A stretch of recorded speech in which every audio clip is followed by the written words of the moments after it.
എൻ്റെ പ്രിയ സഹോദരന് സ്നേഹാശംസകൾ. നിങ്ങളെ കാണാൻ കഴിഞ്ഞതിൽ എനിക്ക് വലിയ സന്തോഷമുണ്ട്. അനുഗ്രഹം എന്ന വാക്ക് മനുഷ്യരായ നമ്മുടെ മനസ്സിൽ കൊണ്ടുവരുന്ന ചിന്തകൾ ഒരു വലിയ ബംഗ്ലാവ്, പലവിധമായ കാറുകൾ, അനേക ഏക്കർ ഭൂമി, വിദേശത്തുള്ള ജോലി എന്നിവയൊക്കെയാണ്. നമുക്ക് ആവശ്യമുള്ള ആഭരണങ്ങൾ ലഭിച്ചാലും ആൺകുട്ടികൾ ജനിച്ചാലും അനുഗ്രഹങ്ങളായി കണക്കാക്കപ്പെടുന്നു. പെൺകുട്ടികളും ദൈവത്തിൻ്റെ മക്കളാണെന്ന കാര്യം നാം മറക്കരുത്. പെൺകുട്ടികളുണ്ടെങ്കിൽ സ്ത്രീധനം ധാരാളം നൽകേണ്ടി വരുമെന്ന് ഭയപ്പെടുന്ന പലരുമുണ്ട്. എങ്കിലും വയസ്സായ മാതാപിതാക്കൾക്ക് പെൺകുട്ടികൾ ഒരു ആശ്വാസമാണെന്ന് പലരും പറയുന്നതും നാം കേട്ടിട്ടുണ്ട്. ചിലർക്ക് ഒരു ആൺകുട്ടി ജനിക്കുമ്പോൾ വളരെ സന്തോഷമുണ്ടാകും. സ്ത്രീധന ചെലവില്ലല്ലോ, സ്ത്രീധനം ലഭിക്കുമെന്നും മകൻ പണം സമ്പാദിക്കുമെന്നും അവർ കരുതുന്നു. നമുക്ക് ആൺമക്കളുണ്ട്, എങ്കിലും എന്ത് കാര്യം എന്ന് കഷ്ടപ്പെടുന്നവരുമുണ്ട്. ഇതെല്ലാം ഉണ്ടെന്ന് കരുതിയാലും അതൊരു അനുഗ്രഹമാണെന്ന് അർത്ഥമാക്കുന്നില്ല. ഈ സമൃദ്ധികൾ ഉണ്ടായിരുന്നിട്ടും നിരവധി ആളുകൾ വേദനയിലും അസമാധാനത്തിലും ജീവിക്കുന്നു. പണമുള്ളവരെ എല്ലാം ദൈവം അനുഗ്രഹിച്ചതാണെന്നും അവൻ മറ്റുള്ളവരെ സ്നേഹിക്കുന്നില്ലെന്നും ചിലർ കരുതുന്നു. ദൈവത്തിന് മുഖപക്ഷമില്ല.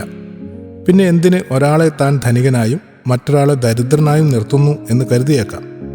ദൈവം അത് അങ്ങനെ സൃഷ്ടിച്ചതല്ല, മനുഷ്യർ മൂലമുണ്ടായ സംഭവങ്ങളാണ് ഇതിന് കാരണം. ഒരപ്പനും അമ്മയ്ക്കും 3 കുട്ടികളുണ്ട് എന്ന് കരുതുക. ഒരാൾ നല്ല നിലയിൽ പഠിച്ച് ഡോക്ടറായി, രണ്ടാമൻ അത്രയും നന്നായി പഠിക്കാത്തതിനാൽ ഒരു ശരാശരി ജോലിയാണ് ചെയ്യുന്നത്. മൂന്നാമൻ ഒട്ടും തന്നെ പഠിച്ചില്ല, പശുക്കളെ മേയ്ക്കുകയാണ് അയാളുടെ തൊഴിൽ. അവരുടെ മക്കൾ ഏത് നിലയിലായിരിക്കും? ഡോക്ടറുടെ കുടുംബത്തിൽ പണം കുമിഞ്ഞുകൂടുന്നു. സാധാരണ ജോലി ചെയ്യുന്ന ആൾ ശരാശരി ജീവിതം നയിക്കുകയും കുടുംബം വളർത്തുകയും ചെയ്യുന്നു. വിദ്യാഭ്യാസമില്ലാത്ത ആളുടെ കുടുംബം അസുഖകരമായ സാഹചര്യങ്ങളിൽ ജീവിക്കും. എന്നാൽ ഇവരുടെ സന്തതികൾക്ക് പഠിക്കാനും നല്ല അക്കാദമിക നേട്ടങ്ങൾ നേടുവാനും കഴിയും. ഡോക്ടറുടെ മകൻ മദ്യപിച്ച് നിസ്സംഗനാകുകയാണെങ്കിൽ താൻ അപമാനകരമായ അവസ്ഥയിലേക്ക് വീഴാൻ സാധ്യതയുണ്ട്. അല്ലെങ്കിൽ ചിലർ മറ്റുള്ളവരെ വഞ്ചിക്കുകയും കൊലപ്പെടുത്തുകയും സ്വത്ത് കൈക്കലാക്കുകയും സമ്പന്നരായ വ്യക്തികളായി ജീവിക്കുകയും ചെയ്തേക്കാം. ഇതെല്ലാം ദൈവത്തിൻ്റെ അനുഗ്രഹങ്ങളാണെന്ന് നിങ്ങൾക്ക് അനുമാനിക്കാൻ കഴിയില്ല. ഡോക്ടറായാലും സാധാരണ ജോലിക്കാരനായാലും മാതാപിതാക്കൾ എല്ലാവരെയും ഒരുപോലെ സ്നേഹിക്കുന്നു. ചിലർ വിവേചനം കാണിച്ചേക്കാം, അത് വേറെ കാര്യം. അവർ ഡോക്ടറായ മകന് ബിരിയാണി കൊടുത്ത് സാധാരണ തൊഴിലാളിയായ മകന് സാമ്പാറും ചോറും, പശുക്കളെ നോക്കുന്ന മകന് കഞ്ഞിയും കൊടുക്കുകയില്ല. കാരണം അവർ 3 പേരും അവരുടെ മക്കളാണ്. സ്വന്തം പരിശ്രമത്തിലൂടെ അവർ അവരുടെ സ്ഥാനമാനങ്ങൾ നേടി. നമ്മുടെ അമ്മയും അപ്പനും ഒരു വിവേചനവും കാണിക്കുന്നില്ലെങ്കിൽ നമ്മുടെ സ്രഷ്ടാവിന് എങ്ങനെ വിവേചനം കാണിക്കാൻ കഴിയും? അവൻ അത് ഒരിക്കലും കാണിക്കയില്ല. എല്ലാവരും അനുഗ്രഹീതമായ ജീവിതം നയിക്കണമെന്നാണ് ദൈവഹിതം. ഒരു കുട്ടിക്ക് ഗുരുതരമായ ഒരു രോഗമുണ്ടെന്ന് കരുതി ഒരപ്പനോ അമ്മയോ കുട്ടിയെ പുറത്താക്കില്ല. പകരം അടുത്തു നിന്ന് പ്രതിവിധി ചെയ്യും. അത്തരമൊരു സാഹചര്യത്തിൽ നമ്മെ സൃഷ്ടിച്ച ദൈവം നമുക്ക് കുറവുകളും പാപങ്ങളും ഉണ്ടെന്ന് കരുതി നമ്മെ തള്ളിക്കളയുമോ? ഇല്ല. പാപിയായതുകൊണ്ട് അവൻ അവരെ തള്ളിക്കളഞ്ഞില്ല.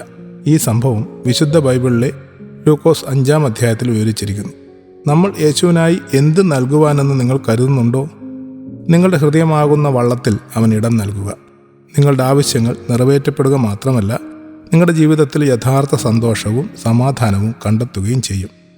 നിങ്ങൾ ആരായാലും എങ്ങനെയുള്ളവരായാലും പരിശുദ്ധനായ കർത്താവ് നിങ്ങളെ സ്വീകരിക്കാൻ തയ്യാറാണ്. നിങ്ങൾ തയ്യാറാണോ? അതുകൊണ്ട് എന്തെങ്കിലും കാരണത്താൽ നിങ്ങളുടെ ജീവിതത്തിൽ എന്തെങ്കിലും നഷ്ടപ്പെട്ടാലും നിങ്ങൾക്ക് ഇപ്പോഴും വലിയ അനുഗ്രഹങ്ങൾ സ്വീകരിക്കാൻ കഴിയും. നിങ്ങൾക്ക് ഒന്നുമില്ലെങ്കിൽ പോലും അവൻ നിങ്ങളെ അനുഗ്രഹിക്കുകയും നിങ്ങളുടെ സാമ്പത്തിക സ്ഥിതി ഉയർത്തുകയും ചെയ്യും.